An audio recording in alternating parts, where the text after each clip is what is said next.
Okay, we are live, but we got to let it breathe just for a second. Zach's got to build up a good head of steam to blow that fire that's going to be coming out of his nostrils. All right, hold on one second here. We got to bring on Facebook, make sure the whole fam damly's together, and we are good. Welcome in, everybody, to the final gut reaction episode of this very tumultuous Denver Broncos season, the Huddle Up podcast. I'm your host, Chad Jensen. With me, as always, my partner in crime. You know him, you love him, my fellow football priest. He is Zack Kelberman. Zach, the Broncos snatched defeat from the jaws of victory. You've been waiting to see that big, explosive offensive play in the clutch. You get it, a 92-yard touchdown to Jerry Jeudy. You get 4 takeaways, and you can't close it out with a dub. It wasn't the Broncos that snatched it. It was Vic Fangio. And what he did today, his situational coaching or lack thereof, calling a timeout when the other team is scrambling and the play clock is running down in a do-or-die scenario in the final game of the season, you call a timeout? When you coach not to lose, you generally lose. And he has coached not to lose the entire season. Punting in the last game of the year with nothing on the line against a division rival on 4th and 1, it's cowardice. It's spineless. And that is an earmark so far, along with good defense, of a Vic Fangio era with the Broncos. Coaching not to lose, coaching scared, playing scared, going into a shell. They had no business losing this game today. None. This was not on Drew Lock. This was not on the offense, not on Melvin Gordon, Jerry Jeudy. This was Fangio's defense melting down in crunch time twice, and the head coach melting down once again. Fangio's defense just has this penchant for not giving you that one last stop. You need the one stop. And how ironic is it, Zach, that you open up this campaign with a major coaching decision snafu in the season opener, and you close one and close it off with the same. And again, I hate to use this phrase twice now in the first couple minutes, but snatching defeat from the jaws of victory. The win was there. The Raiders on that last time out, they didn't know which way was up. All right, who's on first, who's on second? We don't know what's going on. That was going to end up being pushed back 5 yards, but he goes ahead and throws him a lifeline. You ever seen Hot Tub Time Machine 2? All right, I'm not going to go too far down this rabbit hole, but there's a scene where one of the characters gets thrown a lifeline and he takes it. That's what Vic Fangio did, okay, for John Gruden. It just blows the mind. And one of the, guys, miss me for right now for this next hour. Miss me with the tinfoil hats. He was not purposely throwing the game for a better draft pick. This is an issue that goes back to last year. His situational mismanagement, his clock mismanagement. You mentioned the season opener. We saw the timeout issues in the season opener when he took all 3 with him into the next game. This is a head coach who's out of his depth being a head coach. Great defensive mind, but even then, I understand the defense is injured. I understand it's the last game of the year and they're going through the motions, but Chad, they've melted down multiple times earlier this season. They melted down multiple times last year. Look at the Minnesota game, for example. That's one example. It's an issue that has been an ugly mark on the Vic Fangio era in Denver, Chad, and we saw it 2 separate times in the second half today. This was not on Lock or the offense. This is Fangio and his defense failing, point blank. Tom El Greco, appreciate that super chat, my brother. He says, Fangio, boneheaded move again with timeouts. Brutal. Yeah, I mean, look, so many things in all honesty to kind of be excited about in terms of how the offense played in this game. There's still quite a few bones that you could pick with certain things, but you get that massive, explosive 92-yard touchdown, which, as the CBS broadcast points out, the biggest or the longest play from scrimmage for the Denver Broncos in, count them, 12 years. Jerry Jeudy. And by the way, quick aside, so happy that happened for Jerry Jeudy after the game that he had last week. And, it just went to really reinforce all of the talking points that we heard from his teammates and coaches all week long that, hey, man, all it's going to take is for him to catch the next one and then the next one after that, and then it's gone. He made a few catches today that were a little dicey. Couple in traffic, took a pop, almost dropped the 2-point conversion, but he looked it in, got it. And then the 92-yarder was the cherry on top for him. And that, Zach, was the momentum, I think, the boost he needed, and Drew Lock for that matter, because we haven't seen big explosive plays like that from Lock and company. Like we've been talking about through this last quarter of the season, everything for the Denver Broncos offense is just so dearly purchased. It's so hard fought. It is hard scrabble, and they just got a tooth and nail fight for every freaking inch that they get, and they get the 92-yarder and the defense can't close, and then Fangio makes it even harder and throws Gruden the lifeline. It's just literally the perfect punctuation to this season. Yeah, and the thing about Jerry Jeudy, like I tweeted, this is why, and you saw in the 92-yard touchdown, why he was the number 15 overall draft pick, what he brings to the table with the ball in his hands. And let me tell you guys something right now, for the lock detractors out there, that is not a touchdown if that pass wasn't perfectly in stride, Chad. Jeudy did not have to break a sweat. He kept running with the ball, and that's why he housed it. Perfect pass, perfect catch. And Jeudy, though, he still bobbled one, and it seems like, Chad, he's jumping when he doesn't have to. He's jumping when he doesn't really require that effort, and I think that's contributing to his drop issues. But to get it down today, and the offense looked like, I dare say, a well-oiled machine. Melvin Gordon running for, I believe he was just under 100 yards. You had Locke going over 300. You had Jerry Jeudy going over 100. They looked in control. They looked poised. They looked like they game planned for the Raiders. The offense was not the issue today, but I am happy for Jerry Jeudy. Thank you for the super chat again, Tom. Appreciate that, my brother. He says that last pass to Jeudy from Locke to Jeudy, Locke was composed in the pocket and in the end zone. A perfect strike, perfect posture, guys. Yes, indeed. And by the way, yes, Melvin Gordon came up 7 yards shy of 100 yards rushing and 14 yards when it was all said and done, shy of 1,000-yard season. So, it's the reason why they call it a game of inches, and why Fangio's philosophy of a death by inches really just is the pinnacle of irony right now. And there's so much more we got to get to. But first, gang, before we dive into the chat, to your questions, your reactions, what's on your mind, I see all these phenomenal super chats that have stacked up. We're going to get to them, I promise you. But first, we got to handle some quick business, starting with the sponsor of tonight's live stream pod here, sportsbetting.com. Right now, as you know, gambling legal in the state of Colorado.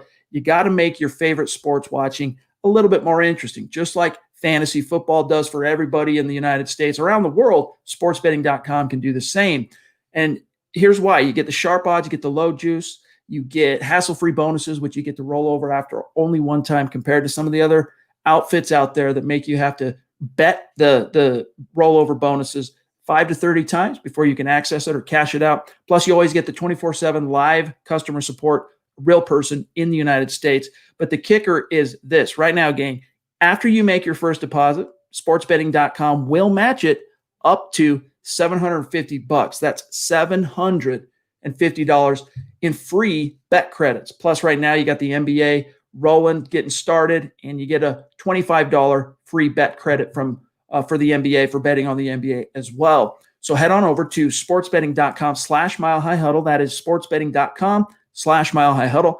Capitalize on up to $750 in free bet credits and start 2021 off on the right foot. And Zach, what a great sponsor sportsbetting.com has been for our show. It's been so fun to partner with them throughout this entire football season. And we're excited for 2021. Now, we're going to dive right back in. Just a couple quick things. Follow the pod on Twitter at HuddleUpPod, the main account at Mile High Huddle, my partner Zack Kelberman at Kelberman NFL, myself at Chad and Jensen, the producer John Cronenberg at John K MHH. Hey, consider becoming a supporter on Facebook, because we're rolling out some content specifically for our and only for our Facebook official supporters starting this week. It's going to be really fun. It's going to be really cool. You're not going to want to miss it. So if you're among our Facebook community and you want in on that, become a supporter. It's the big blue button when you go to our page on Facebook. Check out the merch store, gang, huddleuppod.com. Get your swag on if you're in a position to do so. And if you're not, that's all right. We're just happy to have you with us here. We do ask that each one of you do these three things. It's within your power to do them all. Subscribe, number one. Number two, like this video. Crucial on YouTube, crucial on Facebook. And then the last thing, the litmus test. If Zach and I are doing a good job for you, share this video out there. Help us continue to grow and reach new Broncos fans that are like-minded, just like us, out there. All right, Zach, let's see what else we got here, Johnny baby. Real quick here, shout out to everyone that's with us. We got a red hot stream right now, Zach. Thousands of people in the chat. Tom El Greco, we got that one. We got that one. Let me see here. Josh Johnson, here we go. Appreciate that super chat, Joshua. He says, fire Vic. Zero put up or shut up. Zero situational awareness. Dated back to last year, I can only think of maybe 2 times his defense made the stop. One of them was the week 17 last year, right? You get the tip on, but you still didn't stop them. They got the score, but you got the tip pass. You could consider that a stop because it was the defense that did tip the pass, right? Where else has Fangio? I'm trying to cast my mind's eye back on this season. I'm trying to think of when the Broncos needed that stop in the fourth quarter, either with the game tied or protecting a lead, and they got it. Help me remember, because I'm sure there was at least one this year. Am I wrong? Yeah, I can't think of it top of my head, but it's a bad look, I think, for Fangio and Elway and the Broncos that this loss comes right after the endorsement that Elway gave Fangio, all but guaranteeing his return for next season, and also the Broncos offensive coaching staff. In fact, most of the coaching staff, Elway intimated that they're coming back next year, and they come out today and they lose like that. Don't get me wrong. I'm happy they secured a better draft pick. It was a win-win scenario today. It wasn't that they lost. It was how they lost. And to me, it's infuriating and unacceptable, regardless of the circumstance, Chad. To blow a game like that when you're at home, even with no fans, and you have that momentum and your offense and your young quarterback is finally playing good, and the entire offense is finally leading your team, and your defense, the pillar of the team, let you down twice in the fourth quarter. And the coaching. It's the coaching more so than that, the situational coaching, the lack thereof. It's just unacceptable to me, regardless of anything else. All right, we've got a hot and heavy chat. And while John's getting a couple things queued up, I'm going to grab Blue Ra, who jumped in to say, thank you for the super chat. Connect with us on Twitter. We would like to be able to shout you out and welcome. I'm just sad. Miss you guys. Glad you keep it honest. Hey, man, we miss you too. We miss you too. Even though we don't know you, we do miss you in our hearts, okay? Connect with us on Twitter. Also, John, you give me the thumbs up when you're ready. Kenneth jumping in with a super chat. Love you, buddy. Appreciate you. He says, think if we're in a win and you're in situation, we can't have players laying it on the line and then the head coach losing it with a boneheaded timeout. Fair point. I mean, when the players start – they were on the field. They could recognize the chaos that was happening on that 2-point conversion where the Raiders were, pull the tight end off and then let's get him back on. Time's running out. They recognize that, and it's going to be even more apparent upon the film review. This is why we were asked on the halftime stream, is this coaching staff the right coaching staff to get the Broncos back to the playoffs next year? And you know what? I said – definitely not Tom McMahon. I don't think about Pat Shurmur, but I was a little confident in Fangio, at least as a defensive mind. Maybe not a head coach because he has a lot of growing up to do. If Locke gets that blame for his development or taking a step back this year, then Fangio should as well. I just don't know if he's a proper head coach at the NFL level. It doesn't seem like from a week-to-week basis he can be consistent and be the Andy Reid of the team or one of these veteran hard-nosed coaches or the Bill Belichick. I know it's a hard standard to live up to, but they always look for the tactical advantage. They are masters of situational coaching, and that helps the team win. When you have coaching, Chad, it's the ultimate tiebreaker. It's the ultimate wild card. And Fangio as the head coach, and even as a defensive mind now, it leaves a lot to be desired, at least my opinion. No doubt. We got Mr. Castillo. We got to grab it from the back end, paste it in because the chat is just moving too quick for us to keep up. Appreciate you, my friend. He says, I hate the Raiders, but that's the best loss of the season, with next season being more important and the draft pick seeding being more important than a win. That's the silver lining, right? Is not only the fact that you improved draft position by losing that game, but you kind of lost it in the best way possible, meaning that it wasn't Drew's fault. It wasn't Judy's fault.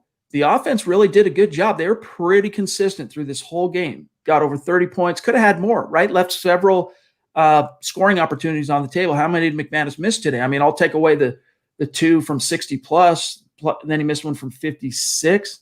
So let's just say 3 points. At least there was 3 points for sure they left on the board. And then I guess that sack Lock took at the end that took him out of field goal range.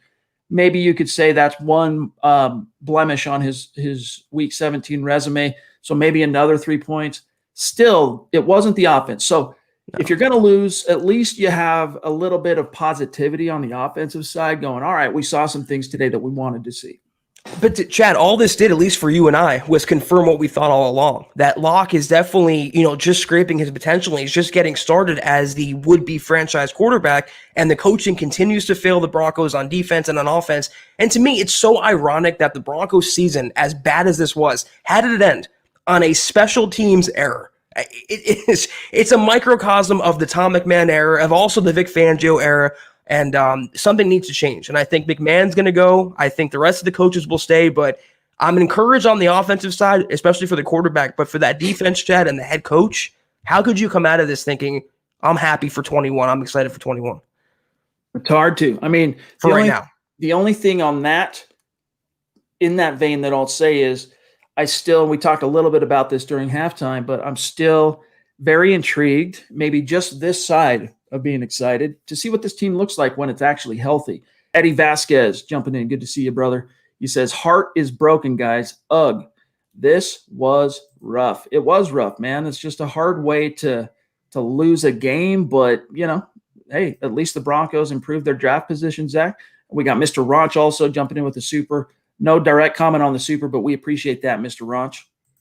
I mean, I understand the better draft position. That's the one thing I'm kind of like justifying it to myself right now. But you got swept by the Raiders. I mean, you have to play for some pride as well. And to lose like that, again, it's better to get blown out, Chad, than to give up a fourth quarter lead when your young offense is playing well, and to do it twice in a row, and a 2-point conversion in traffic to a tight end again. When will the Broncos cover a tight end? I am waiting 5 seasons now. You don't put your best safety, your true elite safety, on Darren Waller, a top 5 tight end. You leave him on Elijah Holder and Will Parks. Coaching. All right, John, just an FYI before we grab Kenneth here. It goes from Kenneth, it goes Mr. Ranch, which we grabbed, Josh, Mark, and Ridge Stimson in that order, followed by Zach Lee Butler. Just FYI. Kenneth, appreciate you again, my friend. He says, why keep a head coach around who loses games with timeouts? It's a rhetorical question, but it's one that I think, Zach, can be answered by John Elway. He's painted himself into a corner. Like, he can't stand up there tomorrow during his end of season presser. And by the way, even though it's going to be a Zoom call, this is going to be like must see TV. You guys got to be, I mean, we'll break it down on tomorrow night's show. Maybe we'll even play some clips, but this is going to be really interesting. But he can't stand up there tomorrow, Zach, and with a straight face say, I just fired Vic, and I'm going to hire my, Fox, Kubiak, VJ, Vic, my 5th head coach in the last 11 seasons. Accountability does roll downhill. The word that we won't say, the naughty word. It does roll downhill, but it starts at my feet. Doesn't start above me. Yeah, and here, like I mentioned, he already committed to bringing back Fangio next season. And with that, a lot of the coaching staff. And it seems like Elway is overcompensating with the C word, and that it's continuity. He wants that more than anything else because he doesn't want to have turnover. He thinks that's the magic bullet, just like he thought the magic bullet last year, and correctly so, was a young quarterback, going away from a veteran quarterback or a Band-Aid quarterback. Elway, I've seen in his GM-ship, he's going through phases and fads, and he's trying to different routes, and that's what you have to do to grow. But he wants continuity. That's why Fangio's coming back. I maybe would have waited till after the season to endorse him or to say he's coming back, because that's not a good look again. You support the guy, he comes out, and his defense and his coaching blows the game. But yeah, he's safe for next season. But after that, Chad, all bets are off. It's put up or shut up time for Vic Fangio in 21. I think a big part of Elway coming out and saying that early is because he knows that the natives are going to be restless and the pitchforks are out. Excuse me. And people are going to want blood. All right. People want accountability. And people have been wanting accountability for, a long time in Denver with regard to the entire chain of command and the ownership change and all that. Fans have been pining for that. Well, hold on one sec, guys. Zach, take it for a sec. I think my wife. Is that your fire alarm? Yeah, go ahead. Take it for a second. I hate those things. My cat goes crazy when he hears that. But Josh jumping in 299. Thank you, Josh. He says, if we won off the Worley penalty, I would have LMAO'd. Yeah, it was a crazy game. I mean, my fingernails are kind of raw right now, and I was all puckered up at the last final moments. But It was the refereeing. I don't know if you can hear me, Chad, but the refereeing was terrible in this game. It was very ticky-tack. The officiating, the announcing was bad. It was just a weird type of game, a classic AFC West shootout, like we predicted in the pod before the game. I would have laughed too, but it didn't break the Broncos' way today. Indeed. We got Christian jumping in. Good to see you, my friend. Hope everything's going okay. Talk about a guy being in enemy territory. Christian's in Las Vegas. He says people need to understand that nothing will change until we get a new owner. How much truth do you think there is to that notion? I don't think the ownership was again, I'll say this. I don't think the lack of ownership is the reason why the Broncos didn't make the playoffs this year. Would it have helped in certain situations? Yes. They wouldn't have got screwed over to that extent in week 12 by the NFL, but it came down to injuries, and the coaching and the quarterbacking this year is the reason why. If those areas would have been improved or stabilized, it wouldn't have mattered if they didn't have a owner in place or they had the trust going on right now. That is not the reason for the on-field, issues. If all you're after right now is blood, if all you're looking for now is accountability, I understand why you're going straight to the ownership. But really, this was coaching today, and execution and injuries is what really ultimately cost the Broncos in the season finale. Mark, good to see you. Thank you for the super. He says, best way to lose. Drew plays good, a decimated defense, get some turnovers. 4, by the way. Unfortunately, they only got points on 2 of those turnovers. And special teams chokes away several points. 8th or 9th pick for the win. Again, that's the silver lining. Yeah, top 10 pick. And say it with me, guys. Say his name with me. Micah Parsons. He is going to look so good in orange and blue next year. I just hope the Broncos have a chance. You saw it today. They have to, Chad. I understand the need for a cornerback, even though Ojemudia played really well, and they have some other young cornerbacks like Motley who played well today. But the Waller explosion today, which was a continuance of the last 5 seasons, has to end. And that will only end when you have a dynamic inside linebacker like Micah Parsons. That's the silver lining to me from this loss. Rich Stimson, good to see you, my brother. Thank you for the super. He says, hey, guys, great to see you two again. Best case scenario, it's a best case scenario loss, honestly. Locke played great. Judy improved from last week. I see this as a win-win.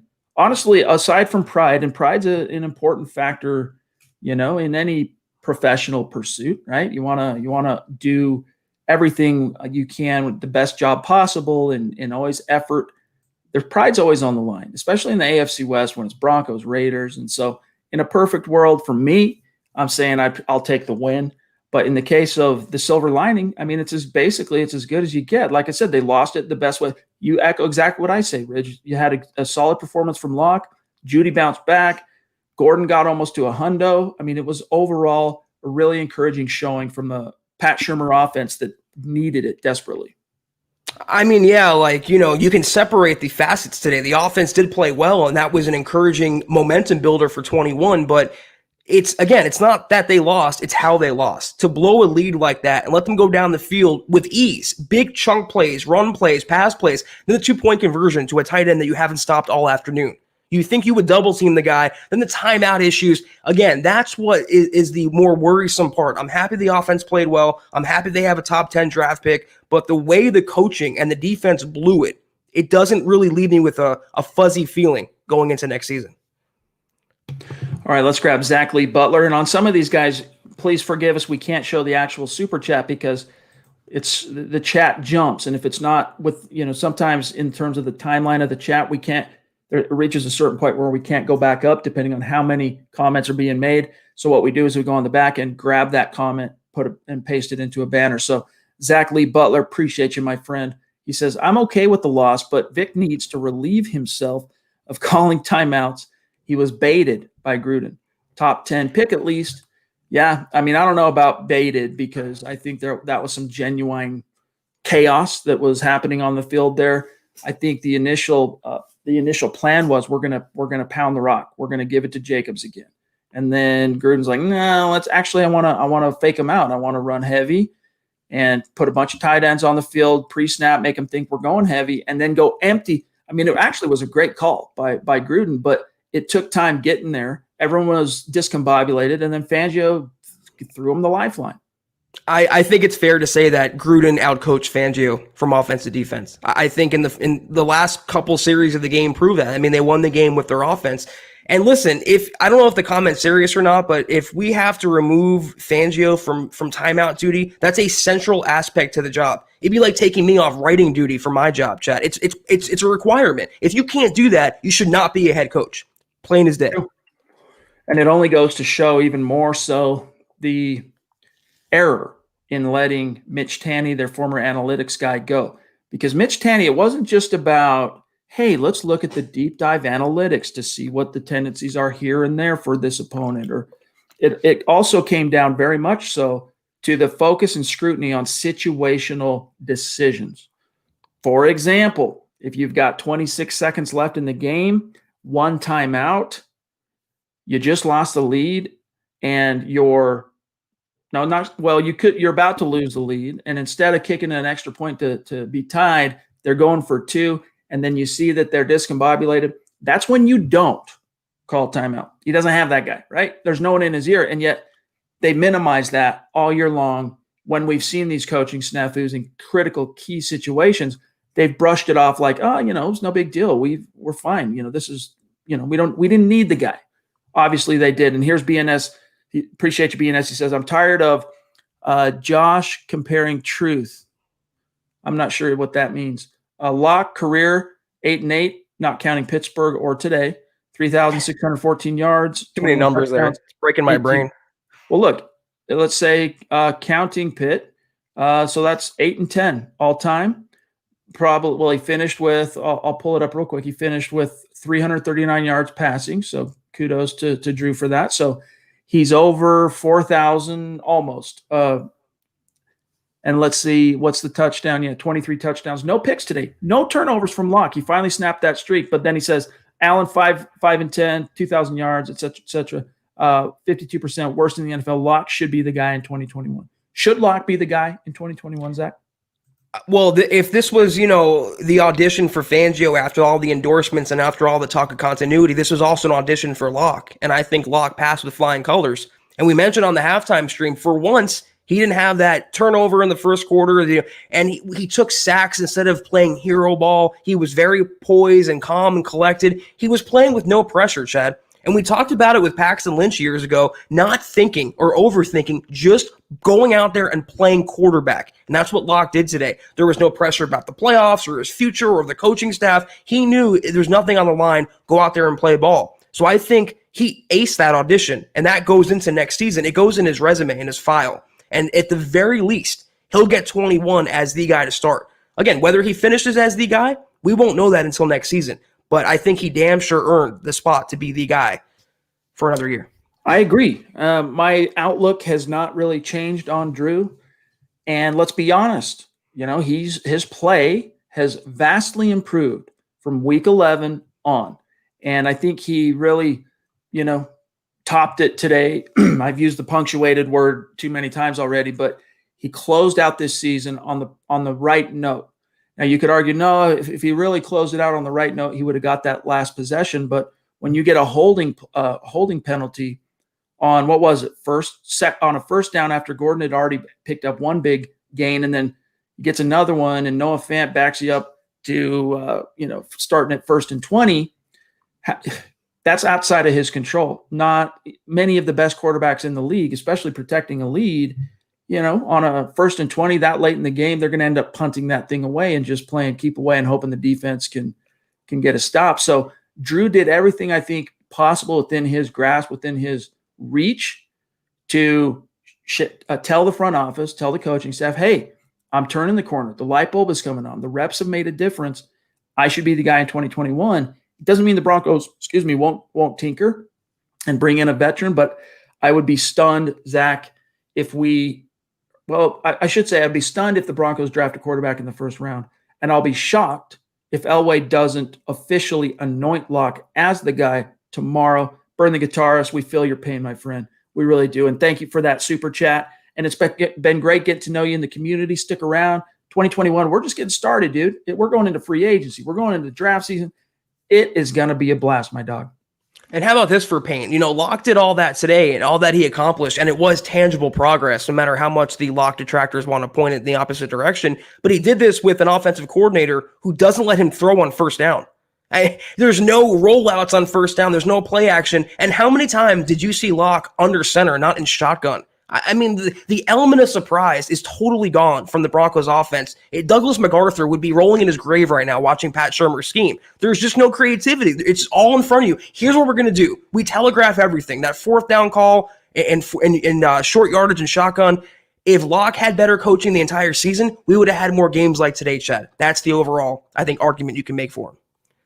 Blue Raw jumping in again. Thank you, my friend, to say, I changed my name so I could start streaming on Twitch, but we've talked on Twitter before. Me and Zach got into it a couple times here. Good to see you, Chris. Right on. Thanks for being with us, my brother. Yeah. John, I've got a few queued up on the banner side, so if you need let's just do a run and try and stop people from having to wait too long. Ren, 99, good to see you, my friend. Appreciate your support as always. He says, Fangio needs to be fired. I don't know why we're bringing him back. He's cost us multiple games because Elway can't stand up there with a straight face and fire another head coach without firing himself. That's the reason. You really want to know why? That's the THE, all in caps, big reason. And he's doing it, I mean, you hit on it, but he's doing it not so much to protect Fangio or the Broncos, it's to protect his own self-interest because it's a reflection and an indictment on him, just as Vance Joseph was, just as Joe Flacco was. Like you mentioned, the crap rolls downhill at his feet, Chad, and the buck stops with him. He is the GM of the team. He is the czar of the team, and he's the one who's picked the groceries. So he doesn't want that to look bad on his resume. 2021 is all about the last stand of the Elway regime. And these are the pieces in the if you look at it like a chess game, these are the pieces that Elway has assembled from his own hand. And if he's going to go down swinging, he's going to go down with the guys he selected, and that includes Fangio at this point. Even though in his heart of hearts he might be right now pining for another head coach, he just knows he can't survive the PR crap storm of firing another head coach. But that also includes riding till the bitter end with Drew, and there's some optimistic reasons to think that could pay some dividends in 2021. All the offense, I mean, he's turned a new leaf. We've talked about it on this show many, many times. John Elway, 2013 through 2017 as a drafter, terrible. But from 2018 up until this point, he really has turned over a new leaf, and it will pay dividends if you can get your guys on the field and healthy. But then you wonder at what point you reach the diminishing return, Zach, because of coaching. Right. Mohammed Badri, and then I'll serve this right back over to you. Appreciate you, my friend. He says, hello, rock stars. I'm very disappointed at the coaching staff. The problem is Elway isn't firing nobody except for maybe the special teams coordinator. That's just the way it is. That would be Vic's call, though. I mean, it's his coaching staff, but he has full autonomy. And yeah, I mean, McMahon has to go, and there should be some accountability. Last year, the scapegoat was Scangarello, and there's always one this year. It won't be Fangio. It won't be Elway, obviously. It'll be McMahon. But to the last point, it's all about positioning himself, Chad, I think, to walk away on a high note. That's why I think he was hoping for the year of Locke this year, because you maybe would have entertained the idea of him walking away if the Broncos were back to the playoffs. But even next year, if they fail, he can say, okay, I'll fire Fangio. If he gets another contract, Elway, as GM, it was Locke, it was Fangio. Elway is lining up the scapegoats below him. That's also part of the reason why he's preaching the continuity. Yeah, and you know what? If you flash forward 1 year from now, it's Elway just completed his last season under contract, if that season didn't end with the Bronco playoff berth, even Joe Ellis under the current Pat Bowlen trust, if there is no shift in ownership and it gets dragged out in courts and all that, even he couldn't stand up there and say, I'm extending John Elway. It just wouldn't happen. Bama X, appreciate you, my brother. He says, John Gruden with the 4D chess. LOL. I know. But hey, you know what? Again, even though they bumbled their way through it on that 2 point, Zach, that was actually a very good call because it got the Broncos thinking heavy. And then when they actually break the huddle, they're freaking empty. And then from there, it should have been obvious. They're going for Waller. Hello. Right. But nevertheless, tip your cap to him. And, they saw the panic. Going back to a previous conversation, Fangio, like everybody else, you saw the panic, and Derek Carr was screaming at the coaching staff. I mean, why would you call a timeout? You don't need an analytics guy for that. You don't need anything to tell you. It just comes with the feel of the game. But, Chad, we've been saying the entire year, don't be surprised if the Raiders are not a bad team this year. They're going to be better than a lot of people think they are. And I think it's indisputable, at least in the second half. John Gruden's offense outcoached and outclassed Vic Fangio's defense. Steve Baumgartner, good to see you, my friend. Appreciate the super chat. Also been helping us in the chat as a moderator, keeping out the trolls and the naughty words. By the way, we're not too anal when it comes to – that's probably a poor choice of words what I'm about to say. With the naughty words, we just don't want to see in the chat the Fs, anything that is probably even Bs. We don't want to see that. Some of the other stuff we can let slide. If it's a naughty word that appears in the Bible, we'll let it slide. Obviously, no hate speech of any kind. We don't want to see any of that. But Steven's been doing a good job staying on top of that. And he says, great game by Locke today. Fly, Eagles, fly. So he's rooting for what? Rooting for the Giants would win the division. Giants to get the division? Because the Cowboys, by virtue of that loss, that's it, right? Yeah, I don't care anymore. I have no rooting interest in what happens with the NFC East. I'm out of it. All right. What else we got here, John? I have a few queued up on banners. Should I grab them? I'll grab them real quick. Oh, sorry. Throw that back on. I didn't see that. Oh, never mind. That was the same one. All right. Zach Lee Butler. Appreciate you, brother. He says, on another note, BMAC, Brandon McManus, is overrated. He is. We ate a little crow early in the season, Zach, but we've kind of been having to tell everybody that he's not as good as – let me put it this way. He's no Matt Prater. That's all I'll say. Or Justin Tucker. And I think he fancies himself to be a Justin Tucker, and he's really not. I mean, you can't hold him accountable for like a 60, 70-yard field goal, but I think anything within 50, Chad, 50 to 59 or 60 in the mile-high altitude, for someone who talks like he does, the fourth highest paid kicker in the NFL, you think he'd make more of the kick. So I happen to agree with the comment. I think he's an elite kicker or a way above average kicker, but I think he's a tad overrated, just a little bit. I don't know if I'd call him elite. Honestly, I would say he's very good. Yes, there's the elite, there's the very good. Okay, that's fair. There's the good, there's the average, below average. I would put him somewhere between the good and the very good. But what really holds him back from, even with his performance, what holds him back from going even one step higher to be an elite perhaps is this. If he stopped with the running the mouth and the throwing the helmet and the stuff on Twitter at times, right. I don't want to go too overboard because it's not like he's some, insanely out of control squeaky wheel, but it's definitely more than you've ever seen from a kicker ever. Have you ever seen anyone with that much swag? No. Kicker, that mouthy and that lippy? I never have. And so that detracts and only adds an even, when he does slump, an even worse kind of blemish to the whole picture. But Dale Rudd jumping in. Thank you, my friend. Good to see you. By the way, is it Rudd or is it Rudd like Paul Rudd? I'm curious. Let me know. He says, we literally just lost the final game of the season for the exact same reason that we lost the first. Terrible clock management. # consistency. Indeed. Yeah, I just want to say, I want to throw out there, he looked like Brandon Russolino today, Brandon McManus. it was harkening back PTSD from that kicking disaster. We got a Nate Martinez jumping in, a name we don't recognize, so welcome. Thank you, Nate. Stick around. We appreciate you, and settle into the community. But be sure to connect on Twitter. He says, Locke stayed in the pocket on that touchdown to Judy. Yes, he did, and in defense of the Raiders, or I guess I should say, I don't want to go too overboard on complimenting Locke for staying in the pocket, because what did they do? Zach rush 2, if I remember, on that 92-yard strike. I mean, he had all the time in the world because it was 5-on-2, and he burped the baby, stepped up, delivered the strike, and then Judy did the rest. But still, you saw a much more disciplined, poised, focused, locked-in Locke, pun intended, than we've seen really at any point this season. And it's unfortunate that it came in a loss. But nevertheless, this might be accepting take the Carolina game, set that to the side. Aside from that one, this year, in 2020 anyway, this was probably Drew's most complete game. You could maybe argue the Miami game, but then he had that ugly pick on the first possession. Right. So I stand behind this probably being his most complete game outside of the Carolina game.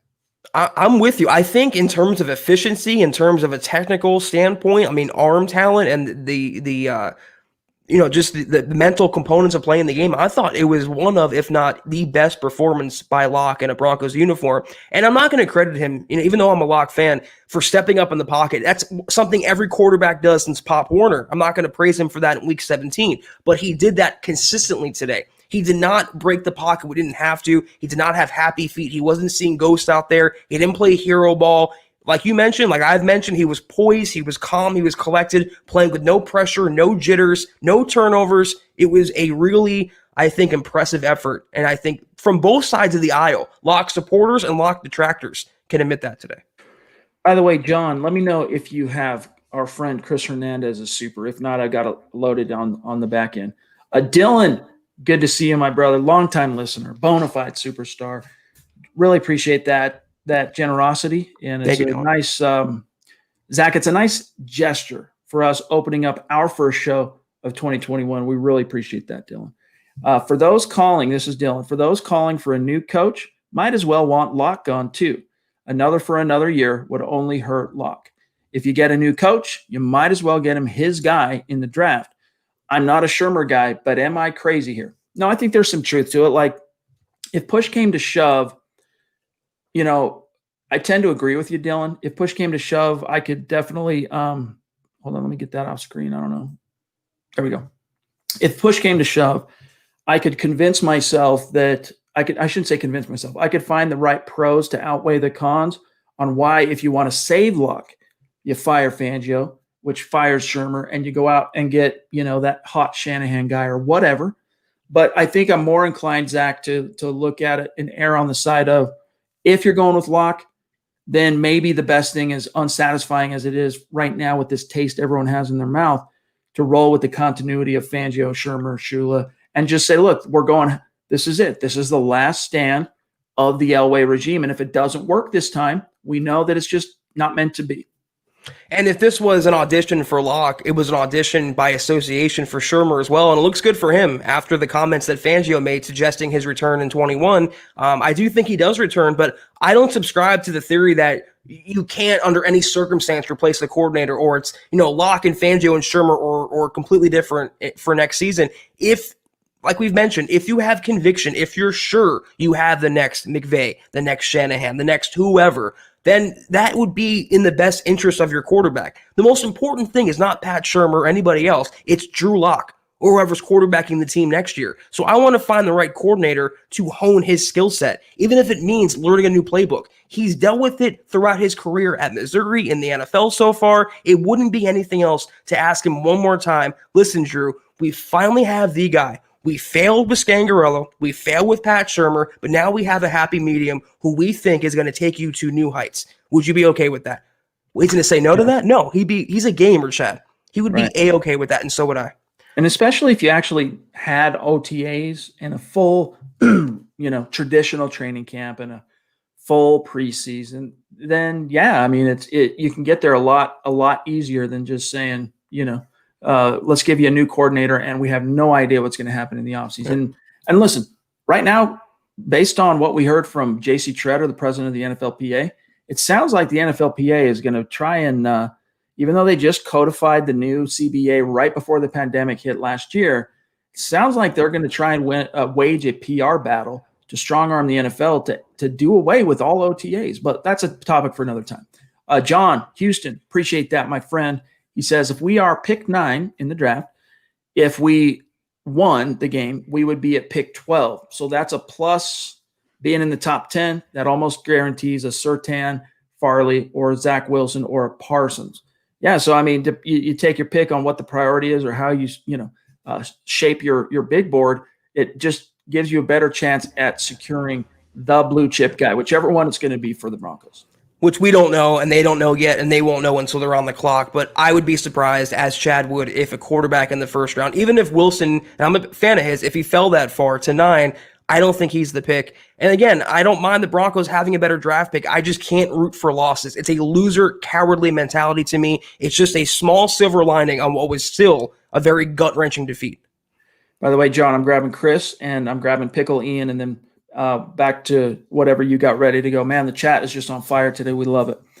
Chris, 24-year veteran of the Air Force, going to be a 25-year veteran of the Air Force later this year, and a bona fide superstar, MHH Mount Rushmore guy.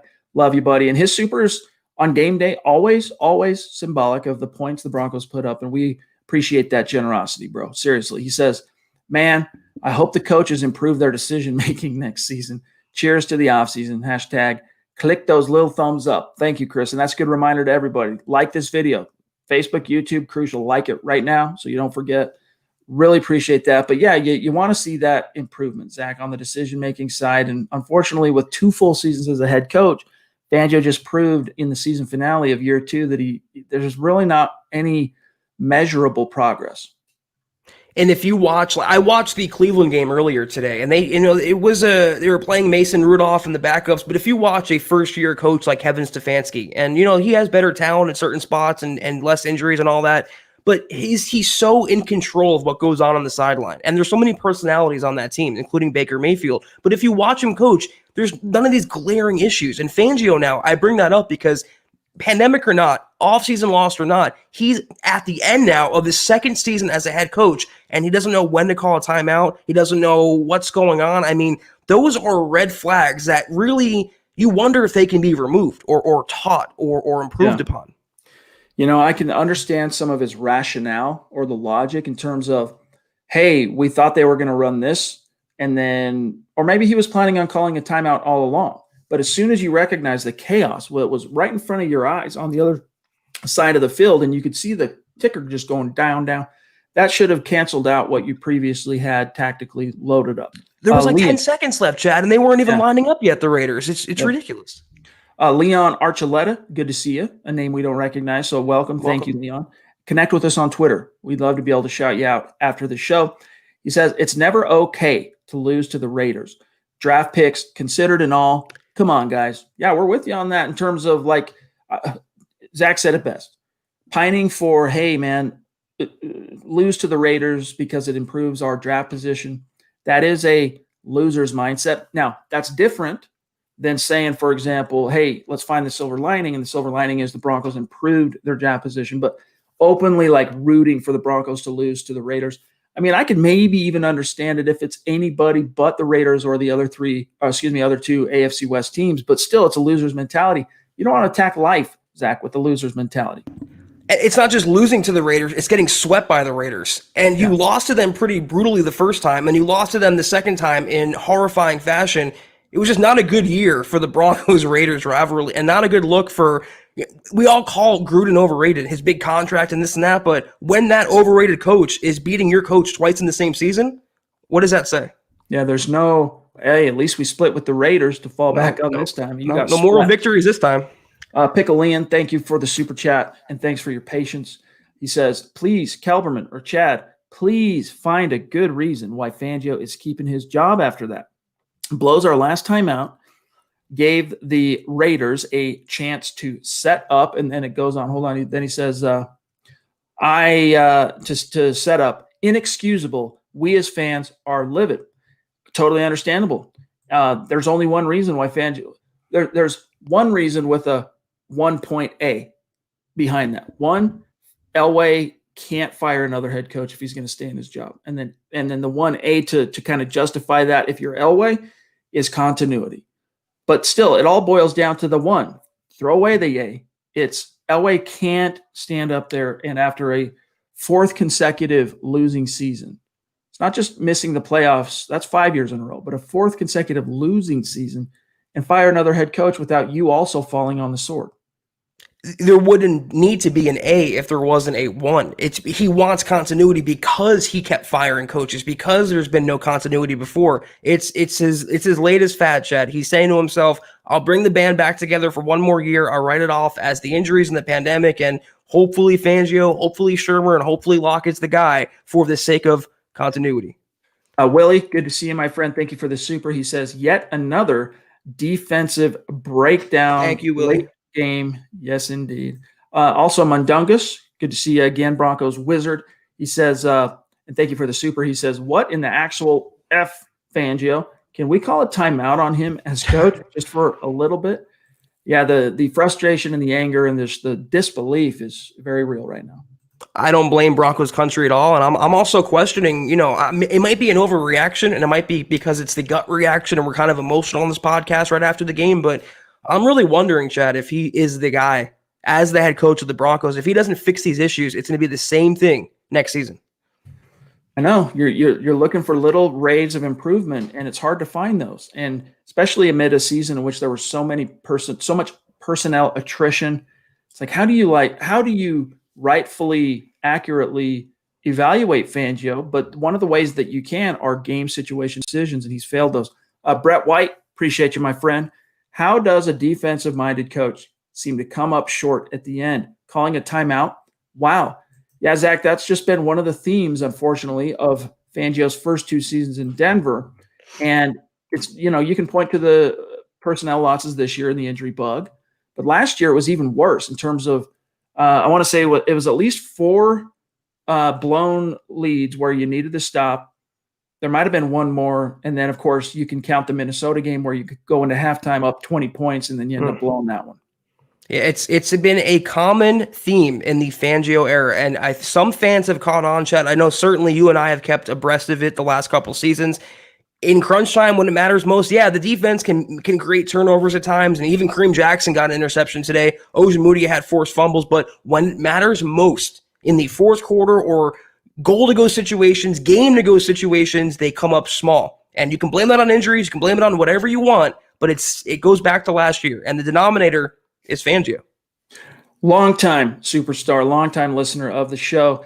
Aaron Lynch jumping in, and his goes a little long. I can't fit it all in one banner, so I'm going to read what remains. Appreciate you, Aaron, and that generosity. It does mean the world to us. He says, hell of a fight by our boys. All I wanted was to go into the offseason with a team on the rise. A loss to the Raiders always hurts, but the sunsets are still orange and blue. We will be back, and we will be better. #OrangeCrush. Now, that's an optimistic outlook I can get behind, Aaron. I love it, dude. I love it. I mean, we can sit and pick nits, and we will, and we are, and probably will continue the next day or two. But honestly, the offense showed what you wanted to see, Zach. The defense got 4 takeaways. They couldn't get the last stop, but hey, how many games did we go? And I'm honestly asking this. This is not rhetorical. Without a takeaway for the Broncos until today, I want to say it was 3. I want to say the last one, correct me on this if I'm wrong, guys, but it's been a couple of games. So you saw those steps forward, and that's unfortunately in the wake of a loss, that's all you can really hold on to going into the offseason. Yeah, I tweeted something earlier like, Cortland Sutton, Jerry Jeudy, KJ Hamler, Tim Patrick, Noah Fant. It's going to be fun next year. And if Drew Lock continues and builds off this last game, and pretty much, for the most part, the second half of the season, the Carolina game, the Miami game, the offense could be up to par where we thought it was going to be this year. If Fangio's defense, he's getting Von Miller back, Bradley Chubb, all the other players are coming back. They're going to add to that in the draft. If he can just nail down the offense and nail down his own coaching, the Broncos, I'm holding true to what I thought this year. They will be a playoff team in 21 and back on the NFL map. Our friend Tony, Discount Audio and Wheels, DA Dub out in Los Angeles, jumping in, and I'm going to read his from the back end too. Appreciate you, Tony. He says, stupid, stupid, stupid. I don't care about picking 9 or number 14. It's about winning games and telling your team it's about winning. I can't defend Vic. He has to go. And if Elway can't see that, he can go too. Can't defend stupid at this point. And a big part of being your football priest is being here for you to help exercise the demons and get things off your chest.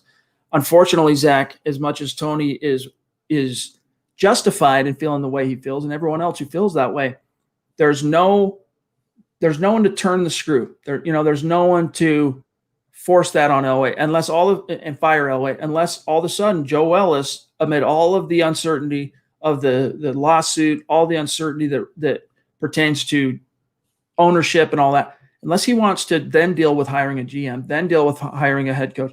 That's just above his pay grade, dude. He's never been that guy. John Elway was a Pat Bowlen decision. Joe Ellis, the football side, that's not his bag. He's the business side. That's why he's CEO. And with just things in limbo, I doubt he would have the gumption to fire Elway right now. Yeah, I feel the same way as you guys. You want just the entire operation blown up, and if Fangio fails and if he should be fired and you can make the case for it, then maybe Elway should be as well, because he picked Vic Fangio, he picked Vance Joseph, he's picked these quarterbacks. But realistically, like we've been saying, 21 will be the status quo. For the most part, you'll see minor tweaks, but pretty much the gang is all returning for next year, and it's do or die for everyone involved. Christy, the queen, jumping in with a super. Thank you so much. Hope you had a great holiday season and happy new year to you. MHH Mount Rushmore, she's up there, one of the first, etched up there as well. And she says, these players have what it takes to be legit. The coaching, Jesus Lord. Yeah, it's that's what we've been saying, or at least I've been saying, that they really do have the horses. I mean, even with the injuries, they have the talent. Look what Jerry Jeudy did. Look what Drew Lock did. Look what the defense did, forcing the turnovers until late in the game. It's the coaching. That's what held this team back, Chad. They could have been, even with the injuries and the pandemic, a 9-win team with elite coaching. John will grab George and then grab Isaiah that you had up. Appreciate you, George. Good to see you, my friend. He said, and Happy New Year. He says, seems like every time the opposing team has the ball with 2 minutes or less, they score. Fangio needs to get better just as much as he wants to see Lock get better. Indeed, that's both very fair observations. What's the opposite of clutch? Unclutch? Unclutch, slapdash. Yeah, like that's what Fangio's defense is under 2 minutes. Isaiah 11:27. It is good to see you, my friend. Thanks for being with us tonight and for the super. He says, thanks for all you guys do. I'm glad I got linked up and enjoy all the insight and football talk all season with you guys. Stay up, Broncos country.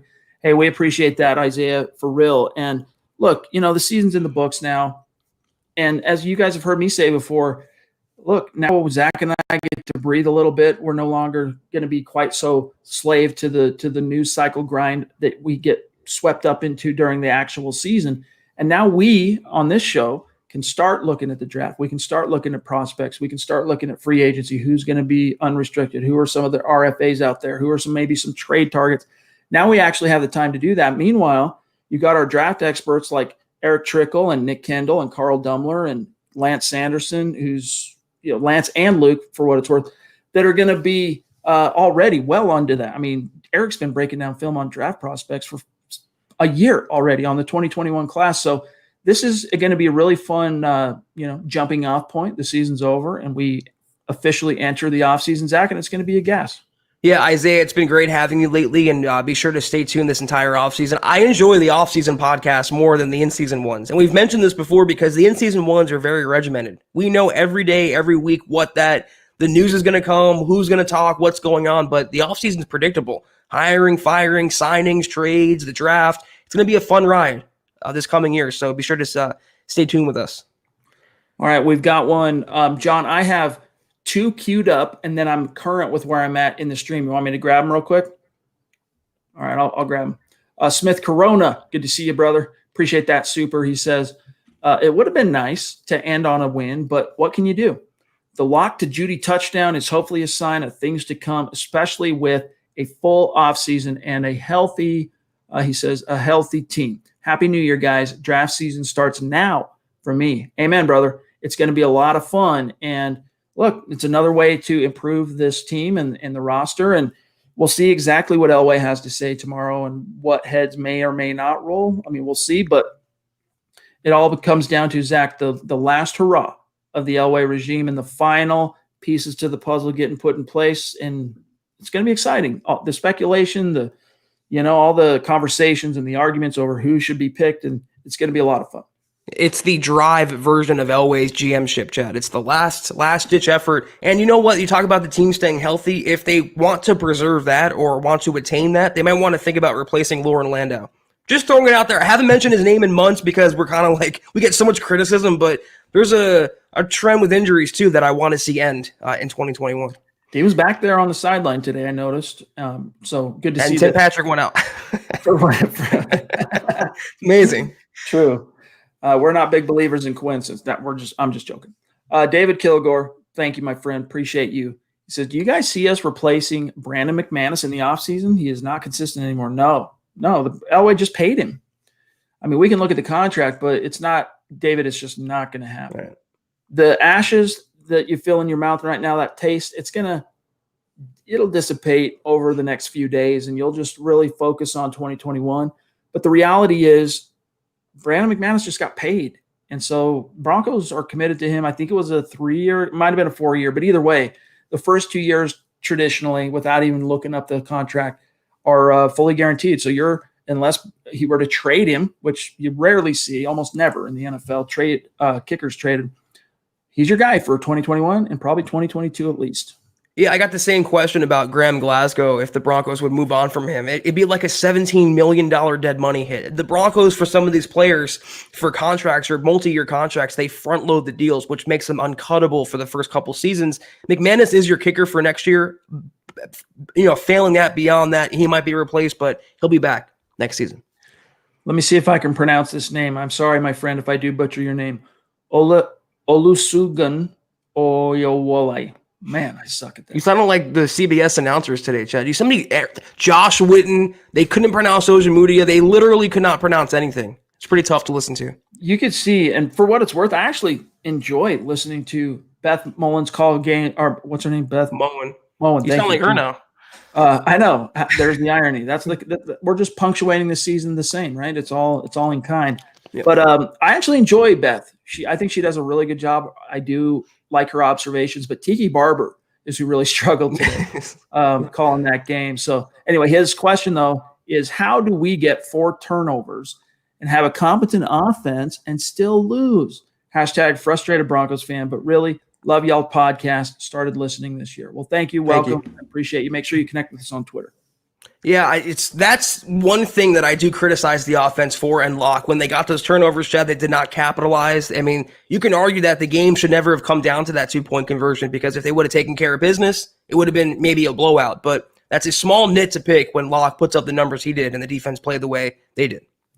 Mark Anthony, thank you for the super. He says, season over. We haven't been competitive for weeks.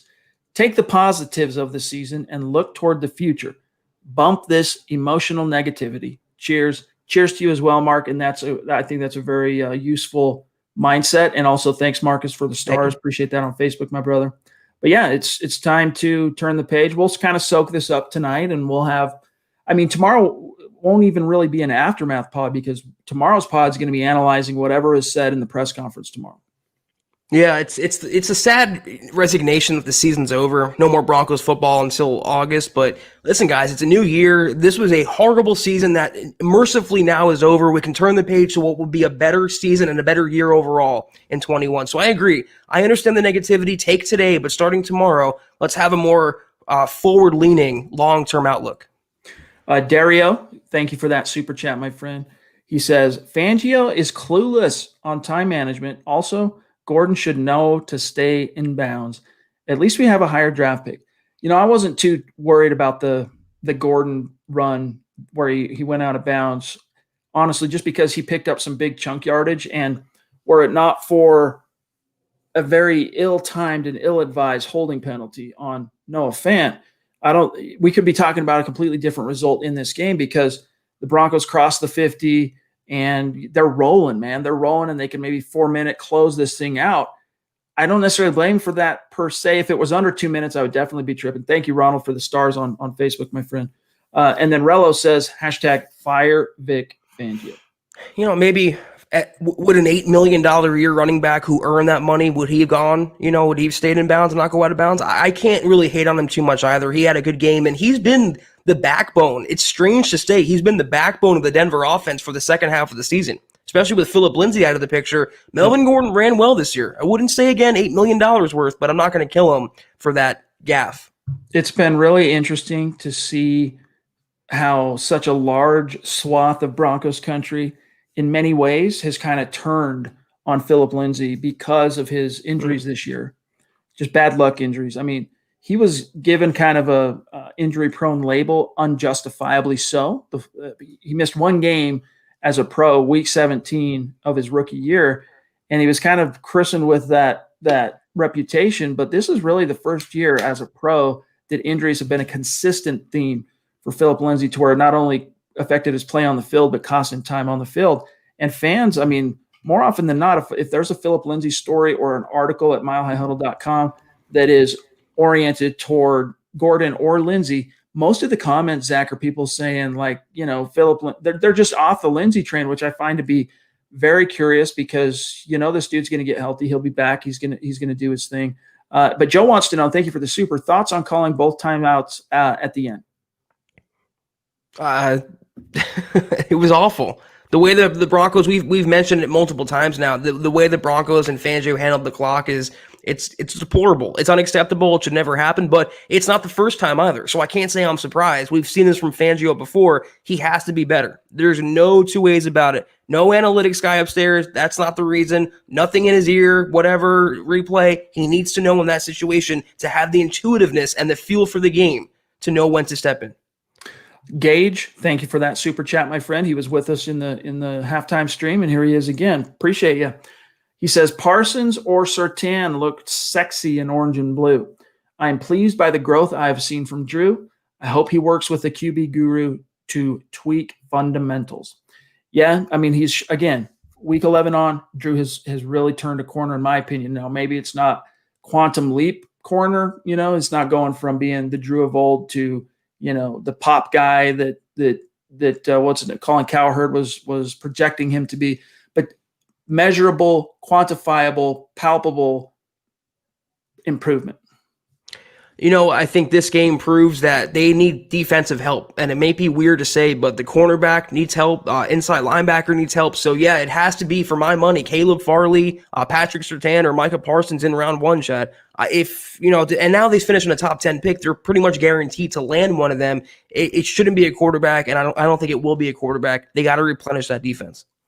Okay, we are sitting here at 105.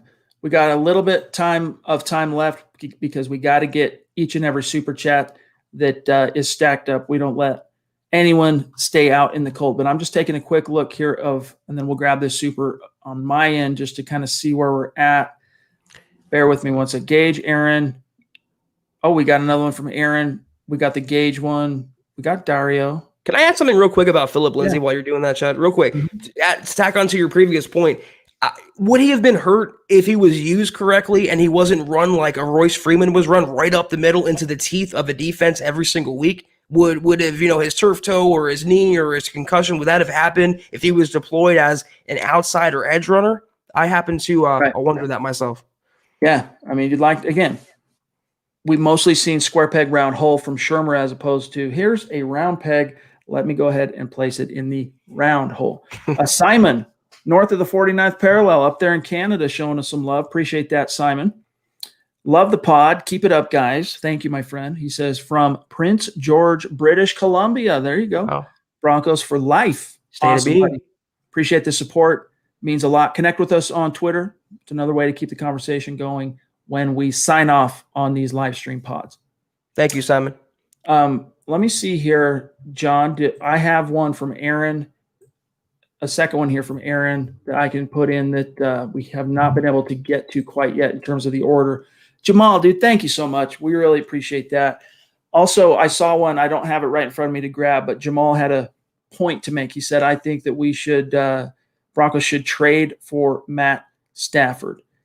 I'm not really on that train, my friend. I mean, Matthew Stafford, look at what has he accomplished in Detroit. Like, he is a very talented guy, but he peaked about the time Megatron hung up his cleats, and he just hasn't ever really been able to cash in, not in a real sense, he's cashed in as a pick, but I mean, justify his draft pedigree as a former number 1 overall guy. To me, he's damaged goods. And I know that there's some people out there, probably yourself as well, Jamal, that see more than that in Matthew Stafford. But I just think if Matthew Stafford is going to have success anywhere else in the league outside of Detroit, he needs to go to a team that's literally just that one step away.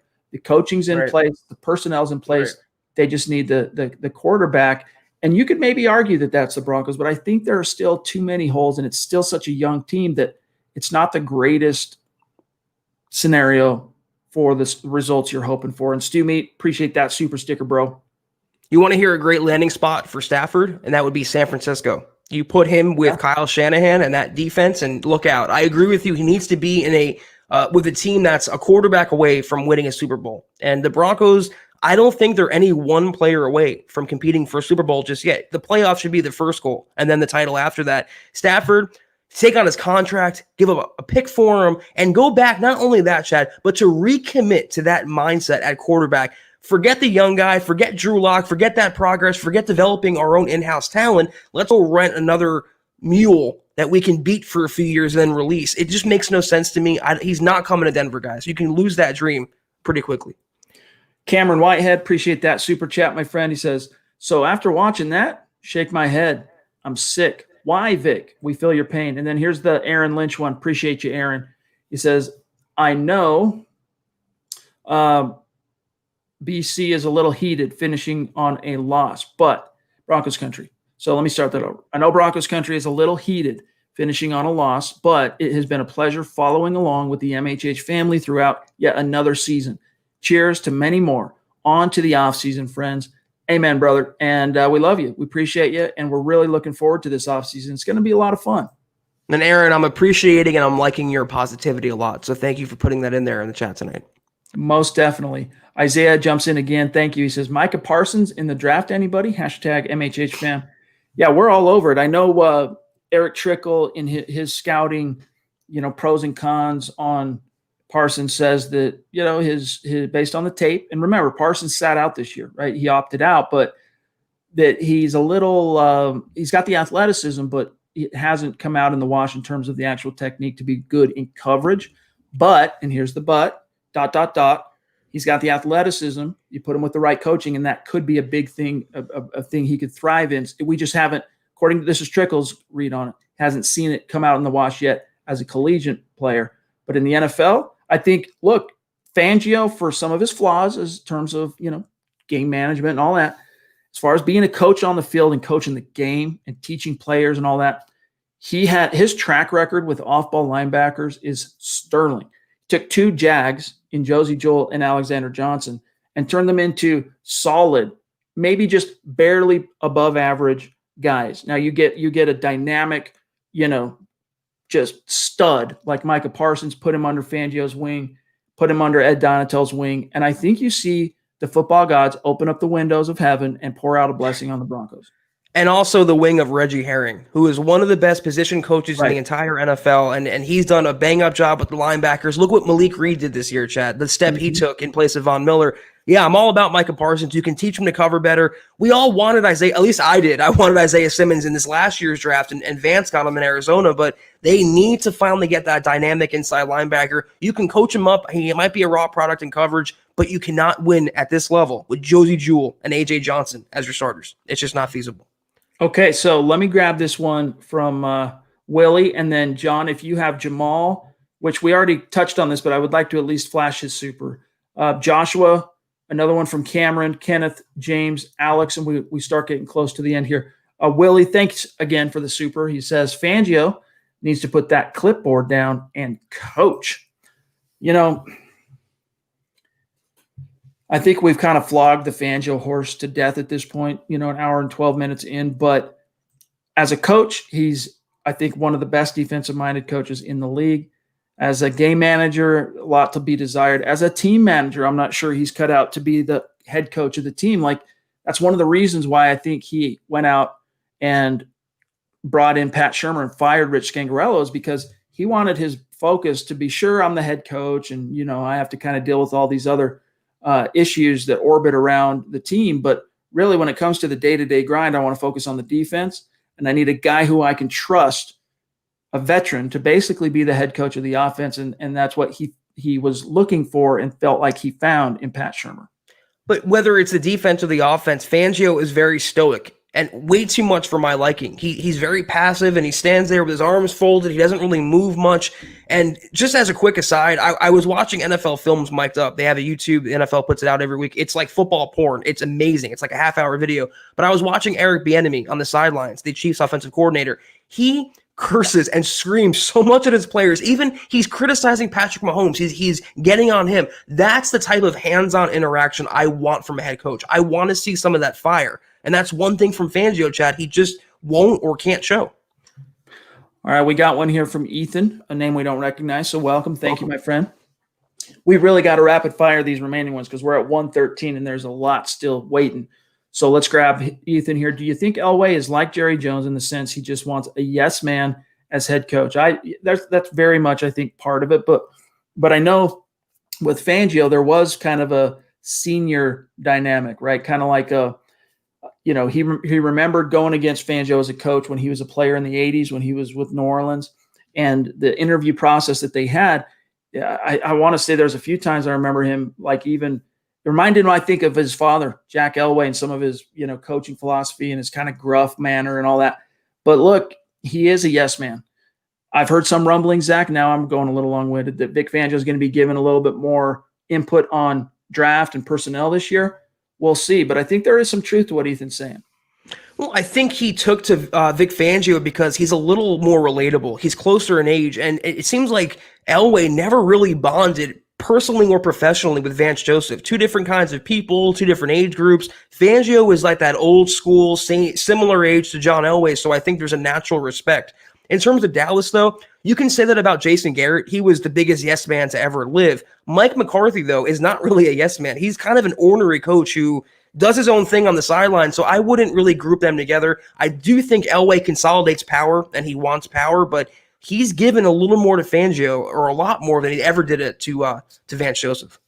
And this is Jamal's actual super chat, so thank you for that, my friend. And I didn't even know you had supered. I saw that in a regular question early on, so I'm glad we were able to get to that for you. And like I said, we appreciate you. Josh Johnson again.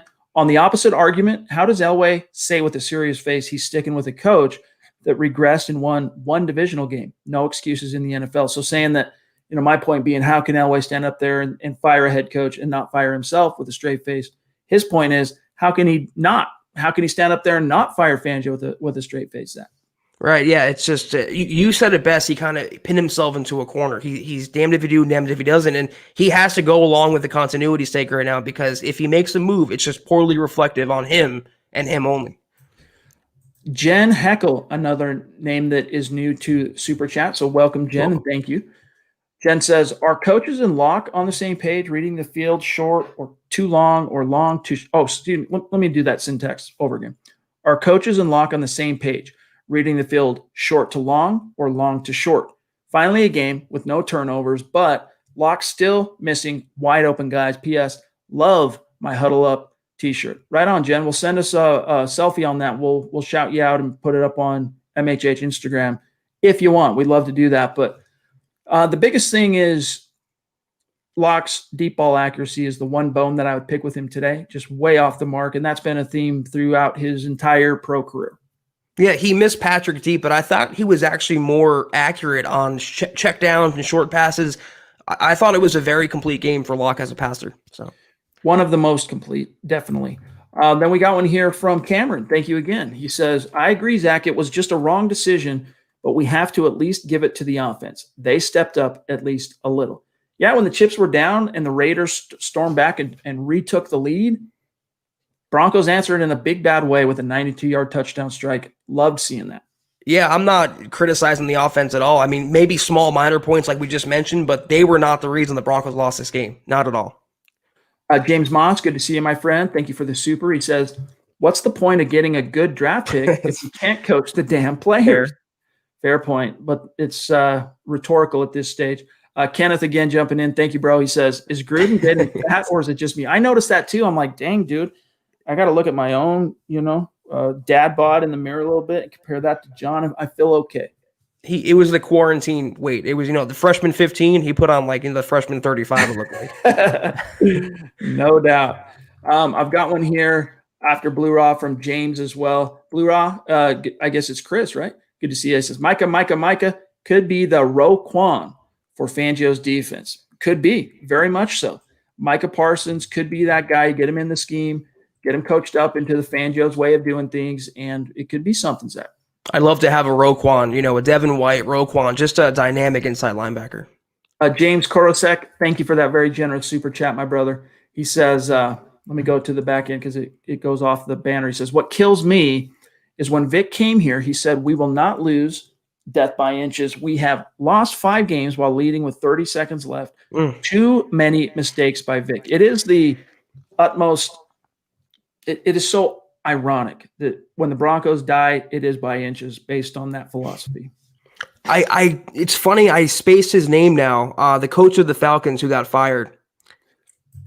I can't believe I spaced his name, but he got fired in part because the defense, Dan Quinn, that was his specialty. And his defense was constantly, and look at the Super Bowl, constantly blowing big leads late in the game. He fell on the sword for that. So you can wonder why Fangio, you can make a case for he should as well. Seth Harmon, thank you for the super. He says, great offense and great pod. Appreciate that, bro. Let me do that again. Alex Salazar, hold on one sec. Keep Flute Games right there, John. He wants Justin Fields, does Alex. What are your thoughts on that? And then we'll grab Flute Guy Games. I'm a little, leery of Ohio State quarterbacks, but I thought he played just a legendary performance with his rib injury and just his passing performance. He's not going to fall to 8 or 9 anyway, and the Broncos are not going to trade up for a quarterback in the first round, so it's a moot point. He's not coming to Denver, as far as I know. The Flute Guy Games, thank you for that super chat, brother. He says, disappointed in Broncos country for the toxicity towards Locke's great play today. I want to see someone we develop be great. I hate seeing us bring in people in after Super Bowl 50, hashtag Lock 2021. I haven't seen, now maybe I haven't read obviously every comment in the chat, but I haven't seen too many people hating on Lock today. It's mostly been, of course, Fangio. Yeah, because he had a decent game. When he plays well, the haters go bye-bye. When he plays bad, the haters come out in full force. So he should get the starting nod next year, and you're right. They have to develop their own guy in-house. No more Band-Aids. John, do we have, thank you, perfect timing. Nope, perfect. Naj Altaf in the house. He says, and thank you, Naj, another brutal season with a disappointing finish, 4 takeaways, 0 giveaways, and we still lose. I know that is just, again, this is probably the 5th time I've said ironic or used the irony word, but it really is.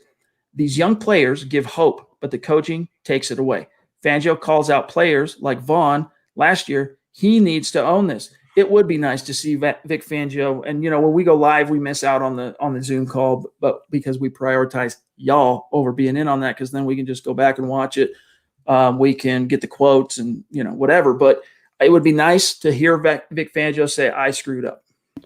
He never will. And the comment is 100% spot on by Naj. He'll call out everyone and say he's disappointed with this guy or that guy. To pick a bone with Von Miller in her intro press conference, that kind of rubbed me the wrong way. And I'd love for him to come out, like you just said, and say, listen, I was not good enough this year. I have to be better. But we're not going to hear that. We've got one from, if you have it, John, we got one here from Eric Ryan. I can throw it on if we need to.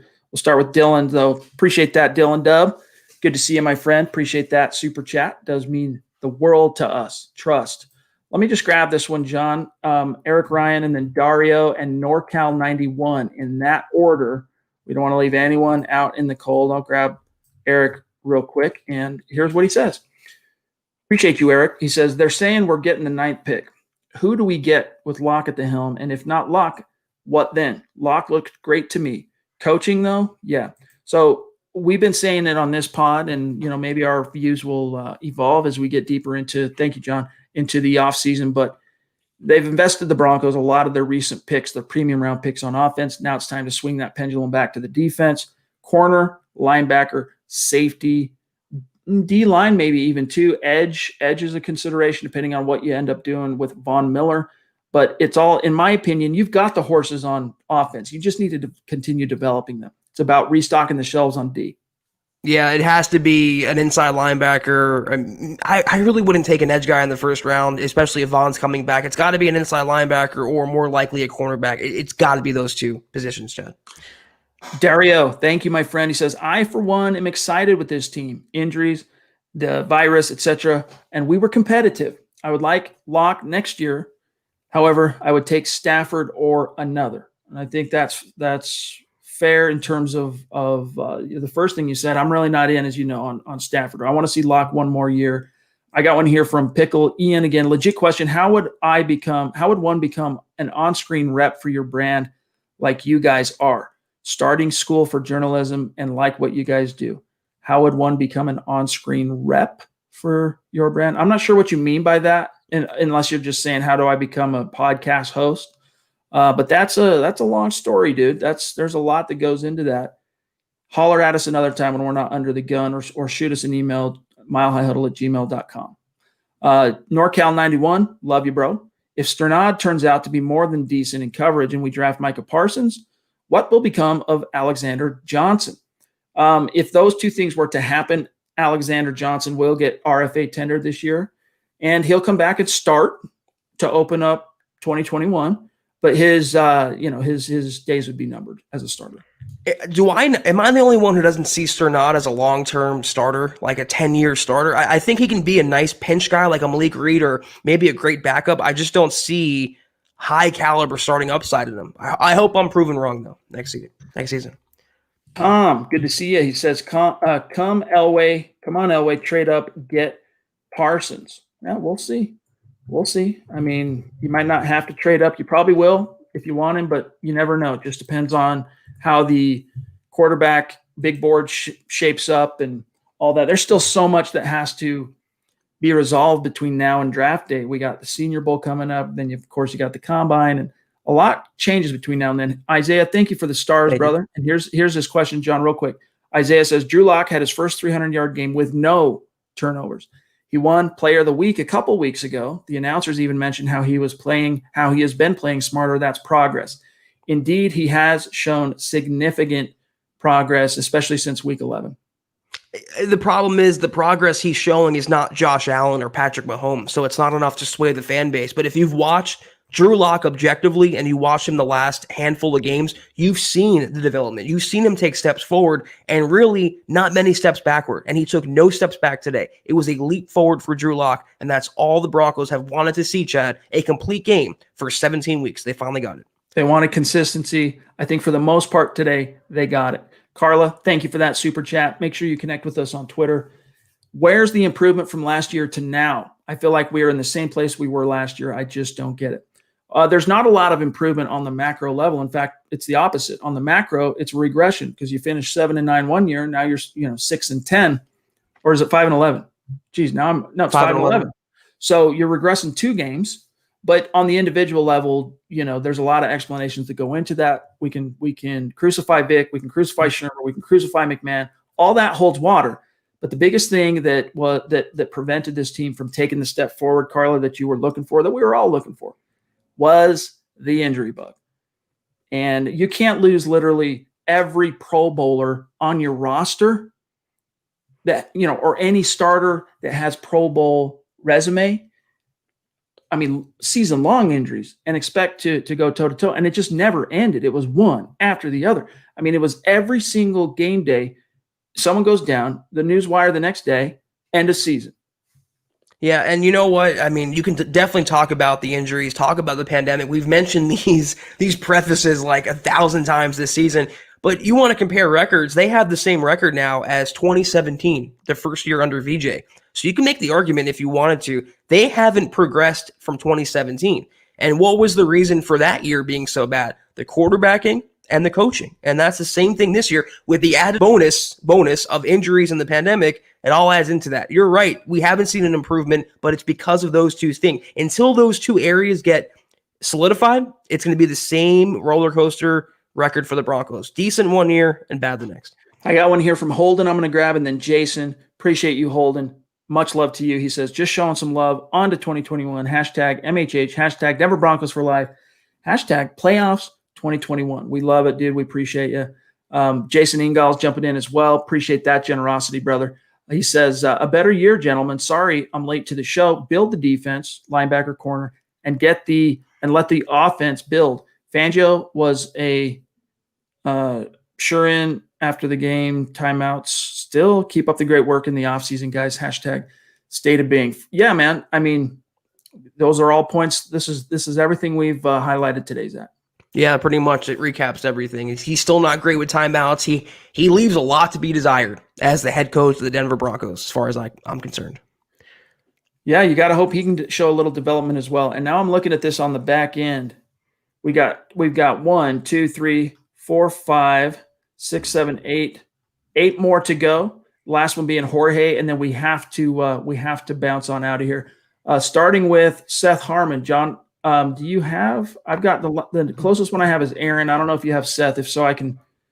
If not, I can grab him on the back end here. But we are way long. We're gonna blast through the 90-minute mark. Jesse, thank you for the super. He says placing an asterisk by this season. I'm not mad at it. We'll be back.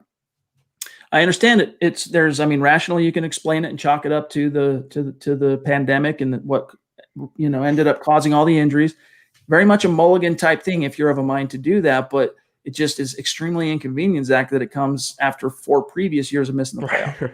That was what I was going to say. It's like it's tough because the fan base hasn't seen a winning team in half a decade now, but it's going to sound like trite. It's going to sound cliche and like we're just pandering, but hang in there until next season with things back to normal, no injuries, and this team reloaded.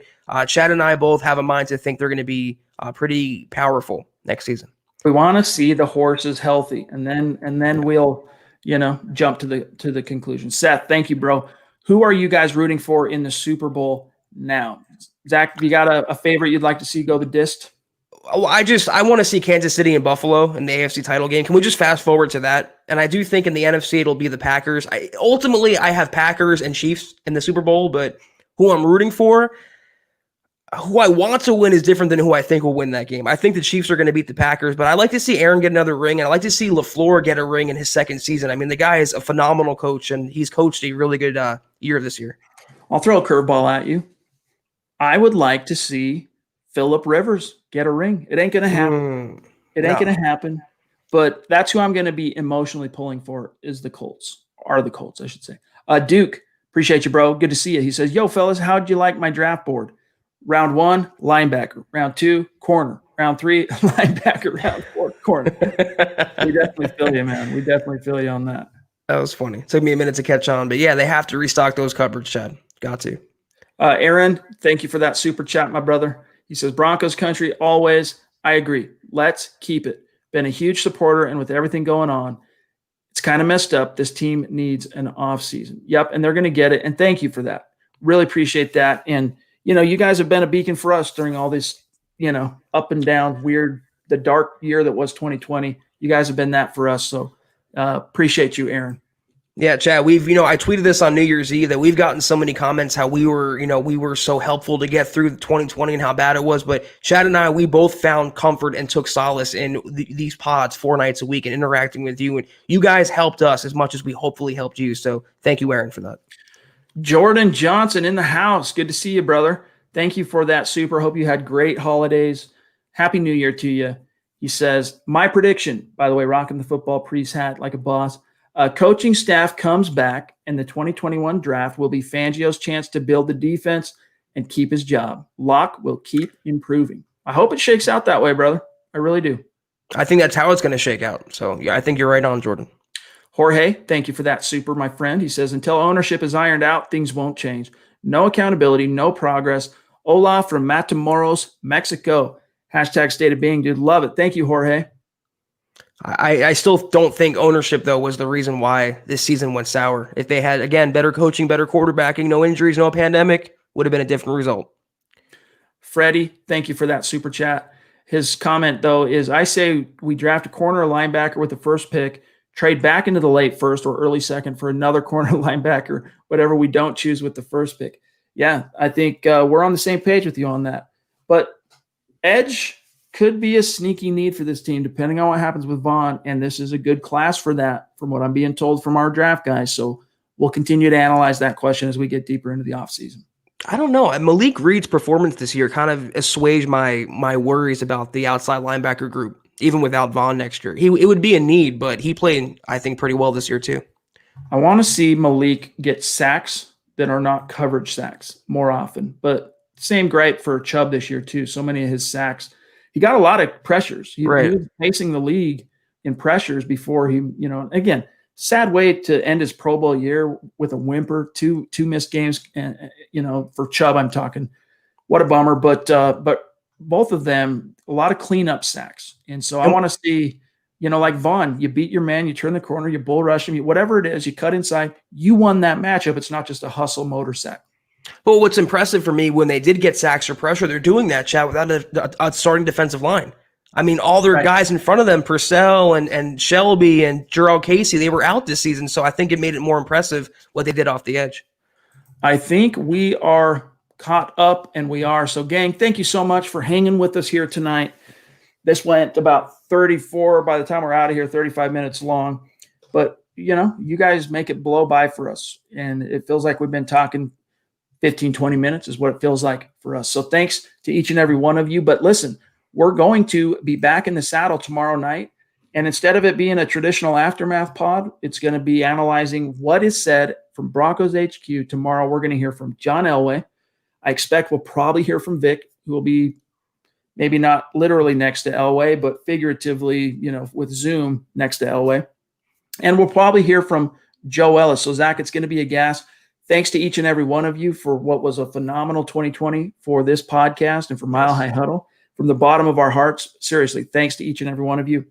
And Happy New Year. We're looking forward to making 2021 even better than 2020. So thanks to each and every one of you. And Zach, Happy New Year to you, bro. And Happy New Year. We'll talk tomorrow. Sign us off.